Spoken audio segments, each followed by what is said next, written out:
and Power. I'm Summer El-Shahat. On today's program, drug money. The company made about $180 billion selling 12 drugs. They paid $2.3 billion in fines. That is a good business plan.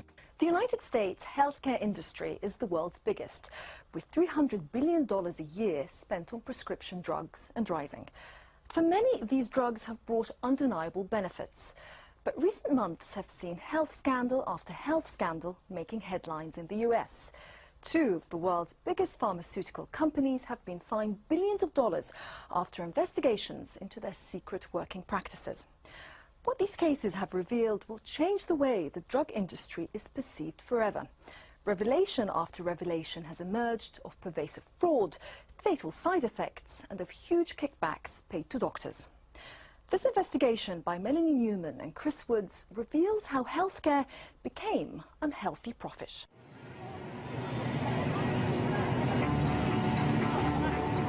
Thanks to modern medicine, many of us are living longer, healthier lives than ever before. But here in America, a disturbing trend is emerging of drug companies putting profits before patients. There's so much money to be made in stealing from the United States healthcare system. One of the things we are now looking at is going after executives in these companies and holding them personally accountable.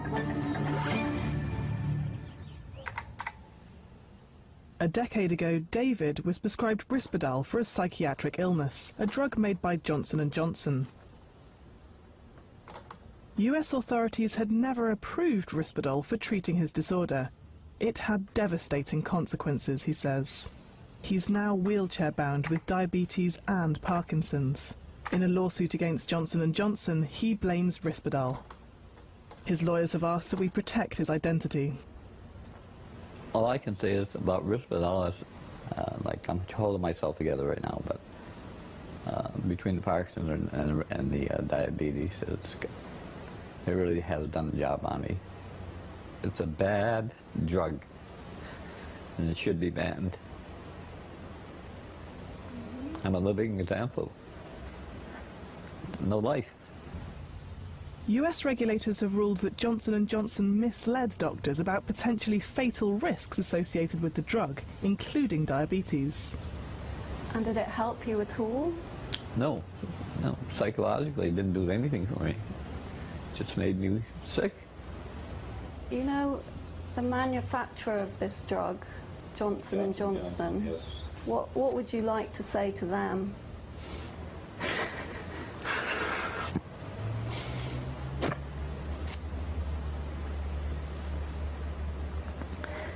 Take that drug off the market. Recently, the FDA required manufacturers of several atypical antipsychotics, including Zyprexa, Seroquel, and Risperdal, to add warnings about the increased risk. David is just one of 2,000 people across the US bringing legal actions against Johnson & Johnson, which says the claims are without merit. The US government and several states are suing in related cases. But this story is just one of many putting the drug industry in the dock. Most of the leading pharmaceutical companies in the United States have been fined for fraud. A common type of fraud is known as off-label marketing, which means advising doctors to prescribe drugs for unapproved uses. It's called fraud against the government, as Medicare ends up paying for drugs that might not work. Pharmaceutical fraud is one of our top 3 threats. Everybody is touched by these frauds in the extent that when you look at the billions of dollars that go into health care for the United States, a good percent, 3 to 10% of that is believed to be siphoned off in a fraud. That's money that could be going to very needy patients. And things seem to be getting worse. Dr. Dan Carlett, who blogs about the drugs industry, has tracked the changes. In the mid to late 1990s, this culture of inevitability of creating blockbuster drugs, I think, began to filter throughout the industries. all of the companies.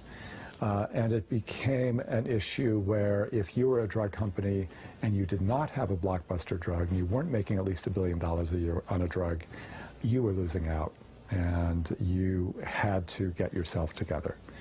And the way to get yourself together was to skirt the regulations, to not be afraid of being corrupt. But the US government is fighting back. In the last 2 years alone, it's fined 6 of America's top 10 pharmaceutical companies for fraud. Investigations are ongoing against another 3. Of the 10, only Roche remains untouched. In this period, the industry has had to pay out over $5 billion in fines. And at the top of the list sits Pfizer, the world's biggest drug company, with a global net profit of $8.6 billion. In September 2009, Pfizer settled civil and criminal charges with the federal government for illegally marketing 4 drugs. The Pfizer Corporation just paid $2.3 billion for fraud. It's the biggest fraud case in U.S. history, biggest criminal fine, biggest False Claims Act case. The company made about $180 billion selling 12 drugs. They paid $2.3 billion in fines. That is a good business plan. And Pfizer certainly had an interesting way of doing business. Witnesses in the case revealed just how the company persuaded doctors to prescribe its drugs. It entertained them in strip clubs. It told them that the blues teenagers feel when they don't make the football team were signs of treatable depression. And it paid them to endorse Pfizer drugs. One doctor received $150,000 in a year.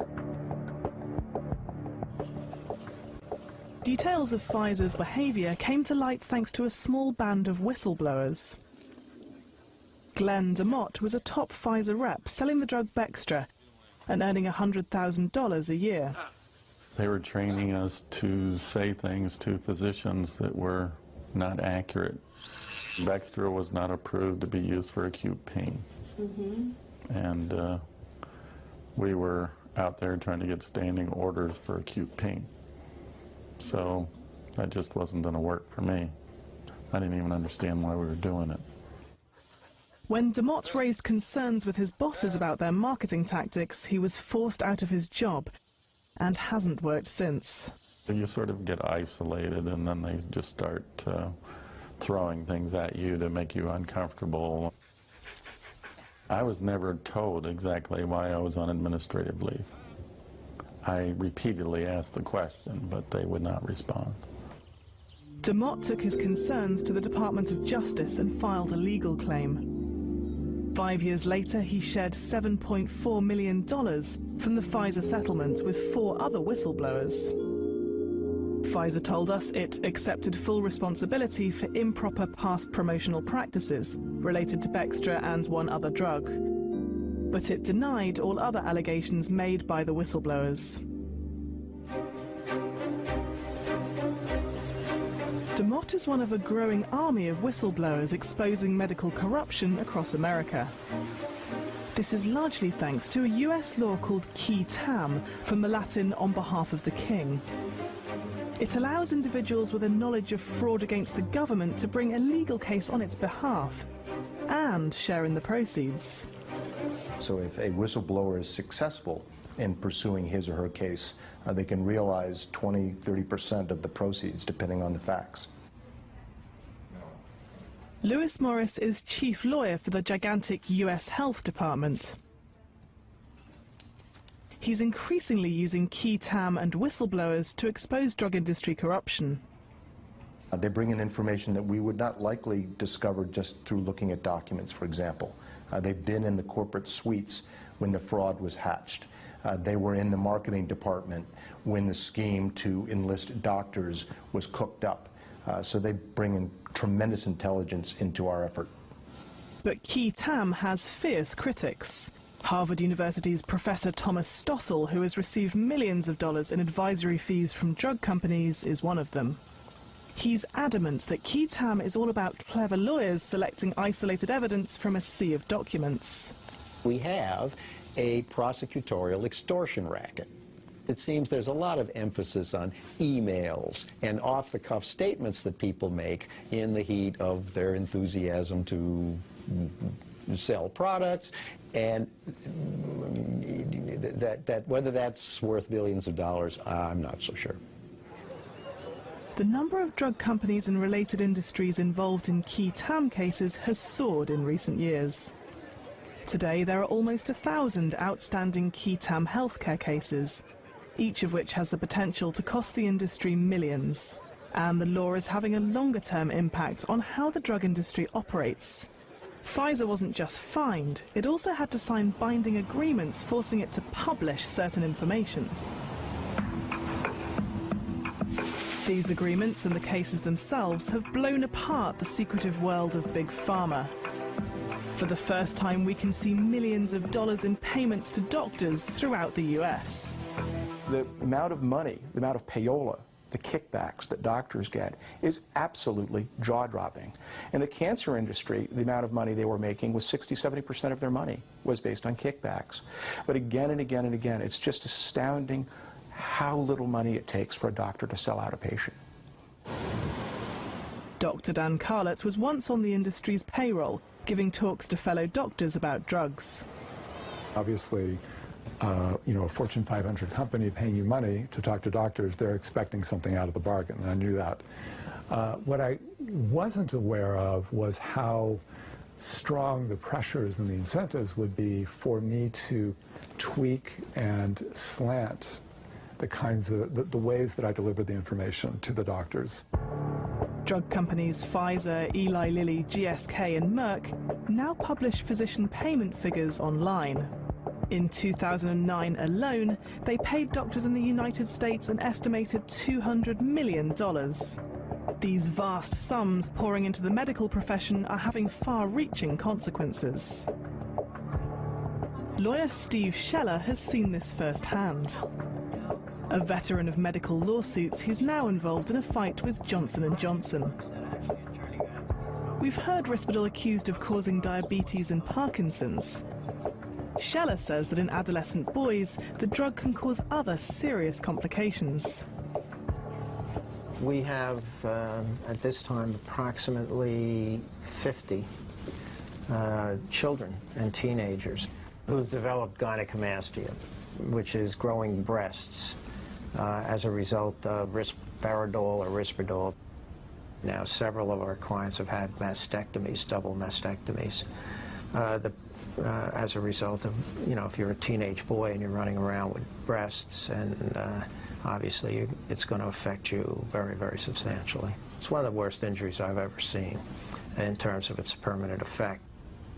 So were the parents of these children who've developed breasts aware that this was a possible side effect of the drug? No.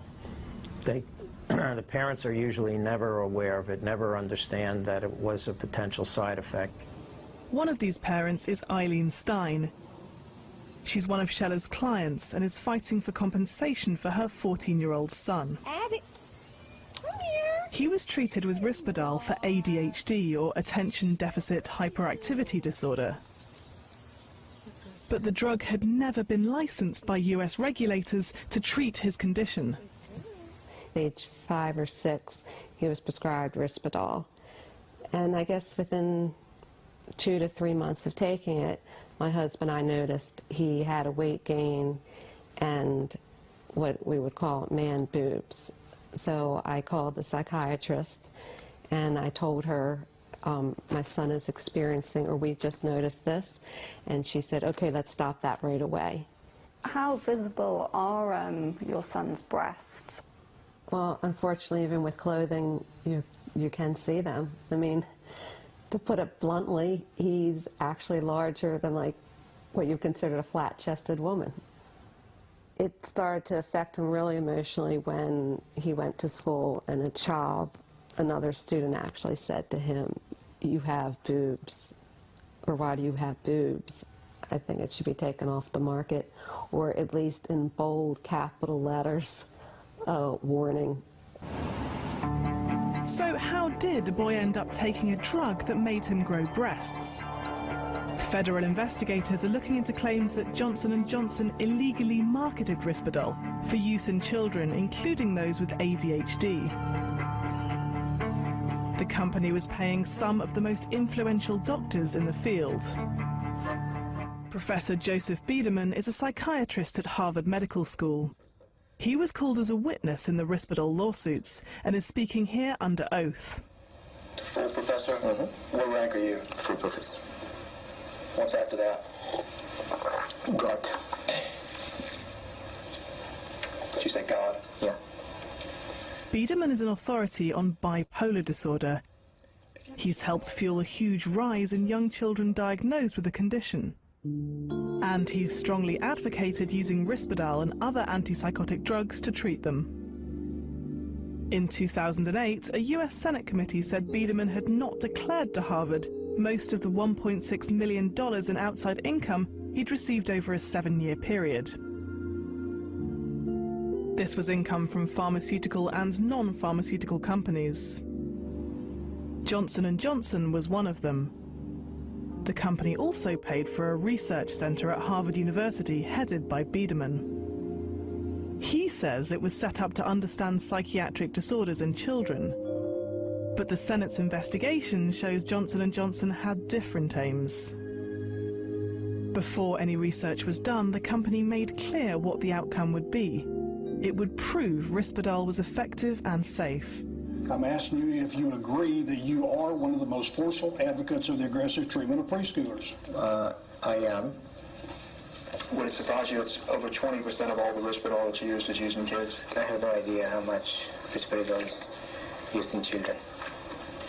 Do you consider yourself in any way responsible for that? No. Okay. Johnson & Johnson told us it did not direct the content of the centre's research nor the conclusions, and says it only ever promoted Risperdal for its FDA-approved indications. Dr. Biederman says his work has focused on allowing children to have the same access as adults to safe, effective, and in some cases life-saving medications. And he says he made full disclosure of his outside income in accordance with Harvard rules. With so many drug scandals hitting the headlines, the country's regulators are being swamped. Since I have type 2 diabetes, I try to do what my doctor says. But her blood sugar is still too high. Avandia was once the world's best-selling diabetes drug. It earned its maker, GlaxoSmithKline, billions of dollars. But it's now thought to have caused 100,000 heart attacks in the US alone. You as physicians and the public had a right to know that there was a major concern about this drug. In July, the US Food and Drug Administration held hearings into the dangers of Avandia, which may lead to the drug being banned. Its license has already been suspended in Saudi Arabia. An investigation by the US Senate's Finance Committee found the totality of evidence suggests GSK was aware of the possible cardiac risks associated with Avandia years before such evidence became public. And that rather than sounding the alarm, the company focused on strategies to minimize or misrepresent findings that Avandia may increase cardiovascular risk, and sought ways to downplay findings that a competing drug might reduce cardiovascular risk. GSK, a British company, is still trying to prevent heart attack warnings being printed on its boxes. There's alternative medications that are equally, if not more effective, that don't have the same dangers. So why do you allow this one on the market? I would hope they ban it. A 13,000-strong class action suit has also been launched against GSK. GSK told us, results from 6 controlled clinical trials show that Avandia does not increase the overall risk of heart attack, stroke or death. As a result, we believe that when used in the appropriate patient and in accordance with labelling, Avandia is a safe and effective treatment option for type 2 diabetes. GSK added that patient safety was a priority and that the company has diligently shared data with regulators around the world and worked with them to ensure that the Avandia product labelling is updated to add safety information as new data becomes available.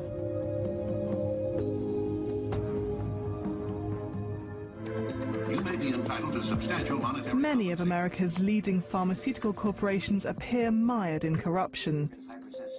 Can massive fines alone stop the rot? The US government is reaching for ever stronger powers to control the industry. One of the things we are now looking at is going after executives in these companies and holding them personally accountable. This responsible corporate official doctrine will allow us to go to a CEO or a vice president of marketing and say, I don't even need to have proof that you specifically hatched this scheme, but you could have stopped it. You had the responsibility and the authority to stop it, and you didn't. So you have to leave this company.